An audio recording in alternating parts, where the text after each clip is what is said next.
אז איך לחיות? מה קורה בתוכנו? אי אפשר, איך אומרים, לחיות ולהתקדם בחיים בלי שינוי. יש תמיד שינוי. וצריך לקבל את זה, שאנחנו כל הזמן במשתנות, והכי טוב זה לשלוט על זה. לשלוט על השינוי הזה. ויש הרבה אנשים שלא אוהבים את השינוי. ואומרים לו, ככה אני ככה, זה הטבע שלי. אני אוהבת ככה וככה, לדעת מה, כל מיני... זה יכול להיות לדוגמה קפה בבוקר, הנה, קפה בבוקר.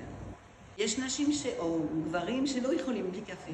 וכל היום שלהם הולך, למה? כי הם לא שתו קפה. לא שתו קפה. אם שואלים אותם, אבל מה, טוב, לא חשוב, זה חשוב ביותר. אז מה קרה? צריך לחשוב על זה ולראות למה אני תלויה בדברים כאלה. אני צריכה לעבוד, להיות על המרכז שלי. זאת אומרת, להכיר את עצמי ולהיות ממש על המרכז. זאת אומרת, לא לאבד את עצמי בכל מיני כיוונים.